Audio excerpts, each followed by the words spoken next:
Tangerine, the social realism movie directed by Sean Baker, premiering at Sundance in 2015, is about the fictional lives of two transgender sex workers, Alexandria and Cindy, in Hollywood on Christmas Eve. The film follows them through what is depicted as a normal day for the pair, following their experience with the LA trans street culture. The film is most frequently praised for its award-winning performances by trans actresses Maya Taylor and Kitna Kiki Rodriguez, or director Sean Baker's ability to make a feature-length film on a micro-budget of $100,000, filming the entire film on 3 iPhone 5s.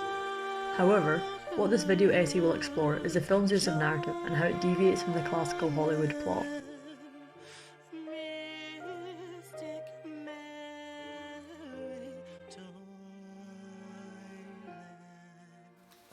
There are many different types of alternative plot formations, so this video will be using Charles Ramirez-Berg's paper, A Taxonomy on Alternate Plots in Recent Films, Classifying the Tarantino Effect, to define how the narrative structure of Tangerine differs from the classical Hollywood style, to give a distinctive narrative structure.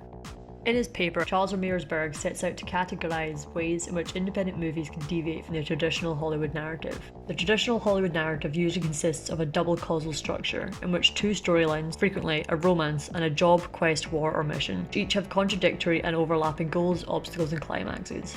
According to Berg, alternative plot formations can deviate from this classical Hollywood structure in one of 3 ways. Plots deviating based on number of protagonists, by reordering time, or as Tangerine does, plots that deviate from classical rules of subjectivity, causality and self-referential narrative. One of the alternative plot formations categorised by Berg is the existential plot, which he defines minimal goal, causality and exposition. This video is going to explore why I believe Tangerine can be classified as an existential plot, and why, because of this distinctive narrative structure, it allows for a more truthful story in relation to the film's subject matter. Berg defines the existential plot on 2 main characteristics. The first is the considerable to complete reduction of exposition.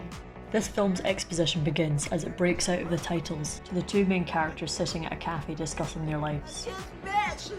Bitch, the estrogen has been kicking in. The only thing that hasn't broken down was these fucking arms. Where we learn about the two and we find out that Cindy's boyfriend has cheated on her. The scene ends abruptly with Cindy storming out on the hunt for the girl that her partner cheated on her with. The whole sequence lasts just over 2 minutes before the audience is thrust into the action with a breakneck camera movement. Compare this to the Hollywood blockbuster Godfather, where the expositional wedding scene runs up until the 27th minute mark of the film before the action begins. The other factor in which Berg defines the existential plot is by the lack of influence cause and effect seems to have as a driving force behind the plot. Throughout the film, small goals rise and fall for the 2 protagonists. For Cindy's hunt for the girl that her boyfriend cheated on her with, in Alexandria's trying to advertise and perform her gig, the taxi driver trying to purchase sex work, and the cabbie's mum trying to work out what he's up to. These narrative threads come and go throughout the duration of the movie. It could be argued that the central plot is Cindy's hunt for her boyfriend's other lover, but the plot is often dropped, forgotten, or put on hold by the essential characters, and therefore could not be considered as the driving point of the plot, or the narrative spine as Berg describes. As Tangerine has little exposition at the beginning of the film, and there is no sustained narrative spine, it can be classified as an existential movie. This video will now go on to explain why this narrative structure is distinctive when compared to movies of similar subject matters, and why it allows for a more realistic depiction of trans lives. Hi. Are we looking for a party? Oh my god. Merry Christmas, you The end of the film shows Cindy trying to pick up some clients, and instead being assaulted and called transphobic slurs. Alexandria takes her to a laundromat to clean off her clothes and give her a lend of her wig. The film ends not with a dramatic climax, but instead with a gentle reconnection of the women's friendship and a suggested return to normality.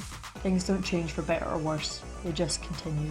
When comparing this film to popular films with transgender people of a similar vintage, The Danish Girl 2015, The Dallas Buyers Club 2013, or Boys Don't Cry 1999, something interesting can be noted.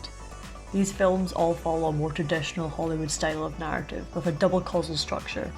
A byproduct of this narrative style is they all seek out a climatic ending, resulting in a continuation of the bury your gaze trope, with every single one of these trans characters dying by the end of their respective movies. By the use of this non-traditional narrative, it allows the creatives more freedom with their story and gives them the ability to tell a more truthful rendition of the lives of trans sex workers in LA. Most of these trans people's days aren't going to be goal-oriented causal chains with a narrative spine and climatic ending, so neither should their stories. When a film is compared to other films about transgender people, its distinctive narrative structure is clear. By continuously telling the stories of trans people's great adventures, it dehumanises them and their day-to-day struggles. Tangerine counters this narrative tendency and its implications. The Power and its distinctive narrative structure allowed the story and characters to break out of cultural norms, both in the way they are told and the way they are perceived.